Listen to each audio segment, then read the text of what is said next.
ఈ వీడియో చూడవలసిన బాధ్యత అందరికీ ఉందండి. ప్రజలు కానివ్వండి, ముఖ్యంగా రైతులు కానివ్వండి, అన్ని పార్టీ నాయకులకు విజ్ఞప్తి చేస్తున్నాను. గత 2 రోజులుగా తుఫాను వచ్చింది, మనం చూసాం. చాలా నష్టం జరిగింది. రైతులు కోలుకోలేని దెబ్బతింది రైతులకి. అది మనం రోజు కళ్ళారు చూసాం.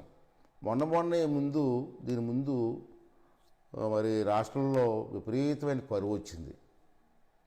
కరువులో రైతులందరూ దెబ్బతిన్నారు. పెట్టుబడి అంతా పోయింది. అలాగా మరి దాని మీద దెబ్బ అన్నట్టు మళ్ళీ తుఫాను. ఈ తుఫాన్లో విపరీతమైన నష్టం జరిగింది.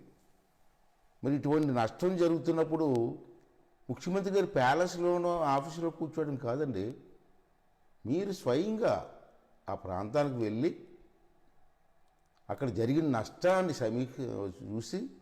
సమీక్ష ఏర్పాటు చేసుకొని అక్కడ అధికారులతోటి రైతులతోటి స్వయంగా మాట్లాడాలండి.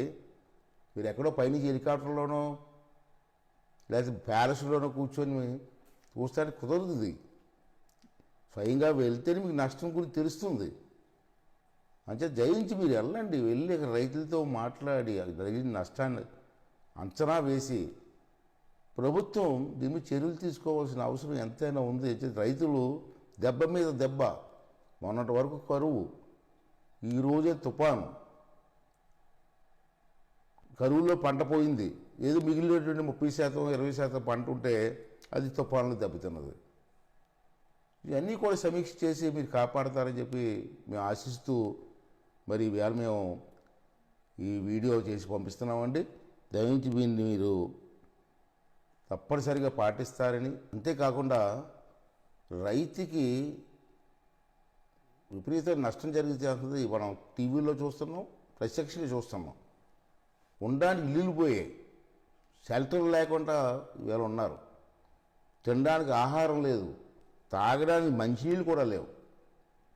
మరి అక్కడ ఉన్న అధికారులు, కలెక్టర్ గారు కానీ మిగతా అధికారులు కానీ వెంటనే స్పందించి వాళ్ళకి కావాల్సినటువంటి సదుపాయాలు చేయవలసిన బాధ్యత లేదండి. మరి ఎందుకండి ఈ విధంగా మీరు నిర్లక్ష్యం చేస్తున్నారండి? అంతేకాకుండా ఇవాళ చూశారు, తుఫాను వస్తుందని చెప్పి ముందుగానే మనకు వార్నింగ్ వచ్చింది. మరి వార్నింగ్ వచ్చిన తర్వాత మీరు స్పందించాలి కదండి. ఆ రోజు వచ్చిన వెంటనే మీరు తగిన జాగ్రత్తలు తీసుకొని అక్కడ అన్ని సదుపాయాలు చేసుకుంటే ఇంత తీవ్రమైన నష్టం జరిగేది కాదు కదా. ఇది ప్రభుత్వ నిర్లక్ష్యం వల్ల ఎంతమంది రైతులు నష్టపోతున్నారండి ఇవాళ. దీనికి బాధ్యత ఎవరు వహిస్తారండి? ఒకసారి అన్ని పార్టీల వాళ్ళు కూడా ఆలోచించవలసిన అవసరం ఉంది కదండి. ఈ పార్టీలు ఎందుకని మనకి ప్రజలు ఆదుకోవడానికి కదా. రైతులకి ఇంత నష్టం జరిగితే మన పార్టీలు డిమాండ్ చేయాలండి ప్రభుత్వాన్ని. ప్రభుత్వం బాధ్యత. మన ఆంధ్ర రాష్ట్రం చుట్టూ తీరం, సముద్ర తీరం ఉంది. అక్కడ నెల్లూరు నుంచి ఇక్కడ శ్రీకాకుళం అవతల వరకు ప్రతి సంవత్సరం కూడా 2-3 తుఫాన్లు వస్తాయి. అది సహజం. తుఫాను వస్తుందని తెలిసి కూడా దానికి కావాల్సినటువంటి ఫండ్స్ పెట్టుకోవాలి, మన బడ్జెట్లో పెట్టుకోవాలి ఎమర్జెన్సీ కోసం. ఎప్పుడైనా తుఫాను వచ్చినా, ఎమర్జెన్సీగా ఏదైనా వచ్చినా, రాష్ట్రంలో ఎక్కడ నష్టం జరిగేటప్పుడు దానికోసం ఎమర్జెన్సీగా ఒక బడ్జెట్ పెట్టుకోవాలి. మరి ముఖ్యమంత్రి గారి బడ్జెట్ లేదు, పాడు లేదు. ఉన్న డబ్బంతా అప్పులు ఖర్చు పెట్టేసి పనికిరాని పనులన్నింటికి రాష్ట్రాన్ని అప్పుల పాలు చేశాడు. ఇవాళ దీనికి కూడా నిన్నప్పుడు మేము చూశాను, టీవీలో చూశాను, ఇప్పుడు జరిగిన తుఫానికి కూడా అప్పు చేసిస్తాడట రైతులకి. ఎమర్జెన్సీగా డబ్బులు ఉండాలి కదండి. అంచేది ఇవాళ మనందరం కూడా డిమాండ్ చేయవలసిన అవసరం ఉందని మనం చేస్తున్నాను. ఇవాళ ఈ రైతులు జరిగిన నష్టానికి ఇప్పుడున్న ప్రస్తుత రేట్ల ప్రకారంగా నష్టపరిహారం ఇవ్వాలి. ఎప్పుడో పాత జీవోలు బయటికి తీసుకొని అప్పుడు రేట్లకి ఇప్పుడు రేట్లు తేడా లేదండి. అప్పుడు బియ్యం రేట్ ఎంత ఉంది, అప్పుడు ధాన్యం రేట్ ఎంత ఉంది, ఇవన్నీ లెక్కలేసుకొని కొత్త రేట్లు ప్రస్తుతం ఇప్పుడు ఉన్న రేట్ల ప్రకారంగా కొత్త జీవో ఇచ్చి ఆ జీవో ప్రకారంగా రైతులకే కాదు, నష్టపోయినటువంటి వాళ్ళు చాలామంది ఉన్నారు, వాళ్ళందరికీ కూడా కొత్త జీవో ఇచ్చి వాళ్ళకి నష్టపరిహారం ఇవ్వాలని చెప్పి అన్ని పార్టీల వారు కూడా డిమాండ్ చేయాలని చెప్పి కోరుకుంటూ, అలాగే తెలుగుదేశం పార్టీ కూడా వెంటనే ప్రభుత్వం చర్యలు తీసుకోవాలని చెప్పి మేము డిమాండ్ చేస్తున్నామండి. ముఖ్యమంత్రి గారు ఇటువంటి విషయాలు మీకు తెలియదు, నాకు తెలిసి ఎంతసేపు వేరే వేరే పనులు ఆలోచిస్తుంటారు. మీరు నష్టపరిహారం గురించి మీకు తెలిసి ఉండదు. అంచేత మీ చీఫ్ సెక్రటరీలో ముఖ్యమైన సీనియర్ మంత్రులు ఉన్నారు. మంత్రులు మీరు మీడియా సమావేశమై తెలుగుదేశం టైంలో మేము కొన్ని జీవోలు ఇచ్చాం ముఖ్యమంత్రిగా చంద్రబాబు నాయుడు ఉన్నప్పుడు. ఇప్పుడండి హుద్దూద్ టైంలో కానివ్వండి, తిత్లీ తుఫాను వచ్చింది, అప్పుడు కొన్ని జీవోలు ఇచ్చాం కొత్తగా 10 మందికి పనికొచ్చే విధంగా. తెలుగుదేశం టైంలో హుద్దూద్ టైంలో జీవో నెంబర్ 9 ఇచ్చాం. అలాగే తిత్లీ తుఫాను టైంలో జీవో నెంబర్ 14 ఇచ్చాం. ప్రత్యేకంగా ఇచ్చాం జీవో, పాత జీవోలు చూడలేదు అప్పుడు కూడా రేటు ప్రకారంగా. మీకు ఆ జీవోల గురించి తెలియదు అనుకుంటాను నేను. అంచేది మీ ఆఫీసర్ని అడిగి ఆ జీవోలు తీసుకొని ఆ జీవోలు ఎలాగుంది అని పరిశీలించి దాని ప్రకారంగా మీరు ప్రస్తుత రేట్లు పెట్టి చేస్తే బాగుంటుందని చెప్పి నా సూచన. మా సూచనలు మీరు వినరనుకోండి, నాకు తెలుసు. నా సూచన ఏంటంటే మీరు ఎలాగ 3 నెలలు పోతారు, పోయి ముందని ఒక మంచి పని చేయవా రెడ్డి, ఒక మంచి పని చేయి. ఆ రోజు మేము ఎలాగిచ్చాం చూడు, ఒకసారి చెప్తాను. జీవోలు తీస్తే నీకు మంచి ఏది మంచి తెలుస్తుంది కదా. జీవోలు చూడకుండా ఏమీ తెలుసుకోకుండా ఎవరితో మాట్లాడకుండా ఇష్టం వచ్చినట్టు నిన్న ఎప్పుడో చూశాను టీవీలో నీ మాటలో, జిల్లాకి 2 కోట్లు ఇచ్చిపడ్డాడు. అరే నష్టం జరిగిన ప్రాంతాల్లో ఎంత నష్టం జరిగిందో అంచనా వేసి ఇవ్వాలి తప్పించి తుఫాను లేని ప్రాంతాల్లో ఎందుక డబ్బులు. ఎక్కడ ఏ జిల్లాలో జరిగింది, ఎక్కడ ఎక్కువ నష్టం జరిగింది, ఎక్కడ రైతులు నష్టపోయారు, మిగతా వ్యాపారస్తులు ఎవరు నష్టపోయారు, ఏ పంటలు పోయాయి, దానికి ఎంత ఇవ్వాలి ఆలోచించి ఇవ్వాలి తప్పించి జిల్లాకి 2 కోట్లు ఇచ్చాడంట. ఆ 2 కోట్లు కూడా డబ్బుల్లో అప్పు తీసేవాడు. అది కాదు పద్ధతి. చెప్తాను వినండి. విని పాత జీవోలు తీసి ఇప్పుడున్న దానికి ఇప్పుడున్న రేట్లు జోడించి ఇస్తే బాగుంటుంది. నేను చెప్తాను. ఈవేళ వరి పంటకి ఆ రోజు చంద్రబాబు నాయుడు గారి టైంలో హెక్టార్కి 20,000 ఇచ్చాం ఆ టైంలో. ఇప్పుడున్న రేటు ప్రకారంగా 30,000 ఇవ్వండి. మరి అప్పటికిప్పుడు తేడా ఉంది కదండి రేట్లు. అలాగే ఆక్వా కల్చర్ హెక్టార్కి ఆ రోజుల్లో మేము 30,000 ఇచ్చాం. ముఖ్యమైన పంట మన రాష్ట్రానికి ఇన్కమ్ వచ్చే పంట, అది కూడా దెబ్బతిన్నాయి. దానికి 50,000 ఇవ్వండి ఇప్పుడున్న రేటు ప్రకారంగా. అలాగే మత్స్యకారులు ఉన్నారు పాపం, ఆ తీరం అంతా మత్స్యకారులు కదా. సముద్ర తీరం ఉందంటే అందరూ మత్స్యకారులు ఉంటారు, మత్స్యకారు గ్రామాలు ఉంటాయి. అప్పుడు నష్టపోయిన అందరికీ మేము సాయం చేసాం. ఇప్పుడు 10 లక్షలు